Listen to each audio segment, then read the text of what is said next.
मुंशी प्रेमचंद। मुंशी प्रेमचंद परिचय। मुंशी प्रेमचंद जन्म 31 जुलाई 1880, मृत्यु 8 अक्टूबर 1936।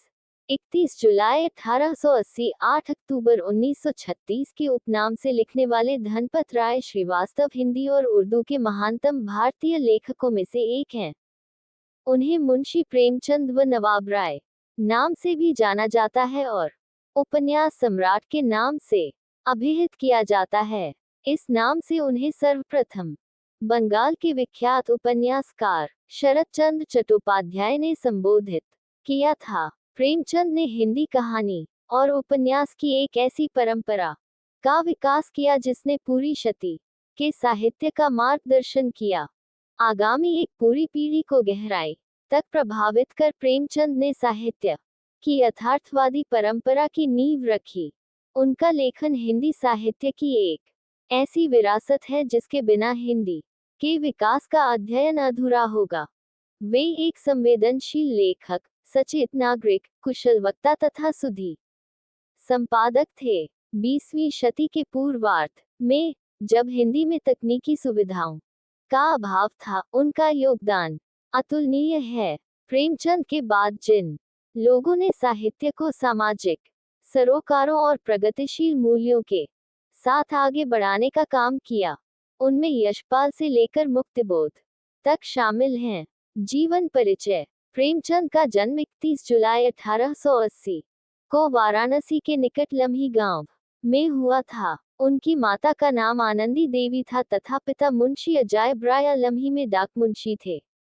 उनकी शिक्षा का आरंभ उर्दू, फारसी से हुआ और जीवन यापन का से पढ़ने का शौक उन्हें बचपन से ही लग गया। 13 साल की उम्र में ही उन्होंने तिलिस्म होशरुबा पढ़ लिया और उन्होंने उर्दू के मशहूर रचनाकार रत्ननाथ, शरसार, मिर्जा रुसबा और मौलाना शरर के उपन्यासों से परिचय प्राप्त कर लिया। 1898 में मैट्रिक की परीक्षा उत्तीर्ण करने के बाद वे एक स्थानीय विद्यालय में शिक्षक नियुक्त हो गए। नौकरी के साथ ही उन्होंने पढ़ाई जारी रखी। 1910 में उन्होंने अंग्रेजी, दर्शन, फारसी और इतिहास लेकर इंटर पास किया और 1919 में B.A. पास करने के बाद शिक्षा विभाग के इंस्पेक्टर पद पर नियुक्त हुए। 7 वर्ष की अवस्था में उनकी माता तथा 14 वर्ष की अवस्था में पिता का देहांत हो जाने के कारण उनका प्रारंभिक जीवन संघर्षमय रहा। उनका पहला विवाह उन दिनों की परंपरा के अनुसार 15 साल की उम्र में हुआ, जो सफल नहीं रहा। वे आर्य समाज से प्रभावित रहे, जो उस समय का बहुत बड़ा धार्मिक और सामाजिक आंदोलन था। उन्होंने विधवा विवाह का समर्थन किया और 1906 में दूसरा विवाह अपनी प्रगतिशील परंपरा के अनुरूप बाल विधवा शिवरानी देवी से किया। उनकी 3 संतानें हुई, श्रीपत राय, अमृत राय और कमला देवी श्रीवास्तव।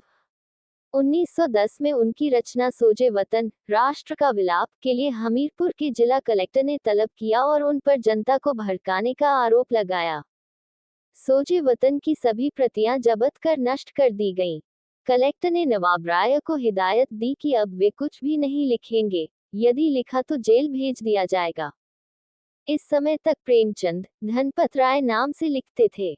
उर्दू में प्रकाशित होने वाली जमाना पत्रिका के संपादक और उनके अजीज दोस्त मुंशी दयानारायण निगम ने उन्हें प्रेमचंद नाम से लिखने की सलाह दी। इसके बाद वे प्रेमचंद के नाम से लिखने लगे। उन्होंने आरंभिक लेखन जमाना पत्रिका में ही किया।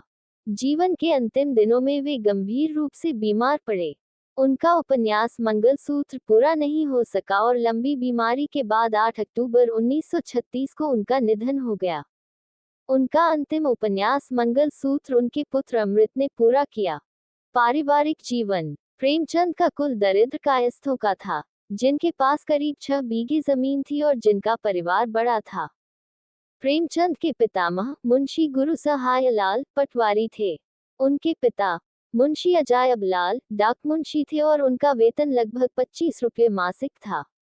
उनकी मां आनंद देवी सुंदर, सुशील और सुघड़ महिला थी। 6 महीने की बीमारी के बाद प्रेमचंद की मां की मृत्यु हो गई। तब वे 8वीं कक्षा में पढ़ रहे थे। 2 वर्ष के बाद उनके पिता ने फिर विवाह कर लिया और उनके जीवन में विमाता का अवतरण हुआ। प्रेमचंद के इतिहास में विमाता के अनेक वर्णन हैं। ये स्पष्ट है कि प्रेमचंद के जीवन में मां के अभाव की पूर्ति विमाता द्वारा न हो सकी थी। विवाह। जब प्रेमचंद 15 वर्ष के थे, उनका विवाह हो गया। वह विवाह उनके सौतेले नाना ने तय किया था।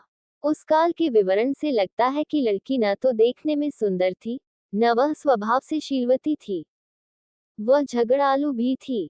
प्रेमचंद के कोमल मन का कल्पना भवन मानो नींव रखते रखते ही ढह गया। प्रेमचंद का ये पहला विवाह था। इस विवाह का टूटना आश्चर्य न था।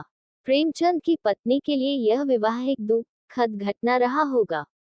जीवन पर्यंत यह उनका अभिशाप बन गया। इस सब का दोष भारत की परंपराग्रस्त विवाह प्रणाली पर है, जिसके कारण यह व्यवस्था आवश्यकता से भी अधिक जुए का खेल बन जाती है। प्रेमचंद ने निश्चय किया कि अपना दूसरा विवाह वे किसी विधवा कन्या से करेंगे। ये निश्चय उनके उच्च विचारों और आदर्शों के ही अनुरूप था। प्रेमचंद का दूसरा विवाह। सन 1905 के अंतिम दिनों में आपने शिवरानी देवी से शादी कर ली। शिवरानी देवी बाल विधवा थीं। उनके पिता फतेहपुर के पास के इलाके में एक साहसी जमींदार थे और शिवरानी जी के पुनर्विवाह के लिए उत्सुक थे। सन 1916 के आदिम युग में ऐसे विचार मात्र की साहसिकता का अनुमान किया जा सकता है। ये कहा जा सकता है कि दूसरी शादी के पश्चात इनके जीवन में परिस्थितियां कुछ बदली और आय की आर्थिक तंगी कम हुई। इनके लेखन में अधिक सजगता आई। प्रेमचंद की पदोन्नति हुई तथा ये स्कूलों के डिप्टी इंस्पेक्टर बना दिए गए। इसी खुशहाली के जमाने में प्रेमचंद की 5 कहानियों का संग्रह सोजे वतन प्रकाश में आया। ये संग्रह काफी मशहूर हुआ। शिवरानी जी की पुस्तक प्रेमचंद घर में प्रेमचंद के घरेलू जीवन का सजीव और अंतरंग चित्र प्रस्तुत करती है। प्रेमचंद अपने पिता की तरह पेचिश के शिकार थे और निरंतर पेट की व्याधियों से पीड़ित रहते थे। प्रेमचंद स्वभाव से सरल, आदर्शवादी व्यक्ति थे। वे सभी का विश्वास करते थे, किंतु निरंतर उन्हें धोखा खाना पड़ा। उन्होंने अनेक लोगों को धन राशि कर्ज दी, किंतु बहुधा ये धन लौटा ही नहीं। शिवरानी देवी की दृष्टि कुछ अधिक सांसारिक और व्यवहार कुशल थी। वे निरंतर प्रेमचंद की उदार हृदयता पर ताने कसती थी, क्योंकि अनेक बार कुपात्र ने ही इस उदारता का लाभ उठाया। प्रेमचंद स्वयं संपन्न न थे और अपनी उदारता के कारण अर्थ संकट में फंस जाते थे। ढपोर शंख शीर्षक कहानी में प्रेमचंद एक कपटी साहित्यिक द्वारा अपने ठगे जाने की मार्मिक कथा कहते हैं। शिक्षा। गरीबी से लड़ते हुए प्रेमचंद ने अपनी पढ़ाई मैट्रिक तक पहुंचाई। जीवन के आरंभ में ही इनको गांव से दूर वाराणसी पढ़ने के लिए नंगे पांव जाना पड़ता था। इसी बीच में इनके पिता का देहांत हो गया। प्रेमचंद को पढ़ने का शौक था। आगे चलकर यह वकील बनना चाहते थे, मगर गरीबी ने इन्हें तोड़ दिया। प्रेमचंद ने स्कूल आने जाने के झंझट से बचने के लिए एक वकील साहब के यहाँ ट्यूशन पकड़ लिया और उसी के घर में एक कमरा लेकर रहने लगे। इनको ट्यूशन का 5 रुपया मिलता था। 5 रुपये में से 3 रुपये घर वालों को और 2 रुपये से प्रेमचंद अपनी जिंदगी की गाड़ी को आगे बढ़ाते रहे। प्रेमचंद महीना भर तंगी और अभाव का जीवन बिताते थे। इन्हीं जीवन की प्रतिकूल परिस्थितियों में प्रेमचंद ने मैट्रिक पास किया। उन्होंने इलाहाबाद विश्वविद्यालय से अंग्रेजी साहित्य, पसियन और इतिहास विषयों से स्नातक की उपाधि द्वितीय श्रेणी में प्राप्त की थी। इंटरमीडिएट कक्षा में उन्होंने अंग्रेजी, दर्शन, फारसी और इतिहास साहित्य विषय के रूप में पढ़ा था।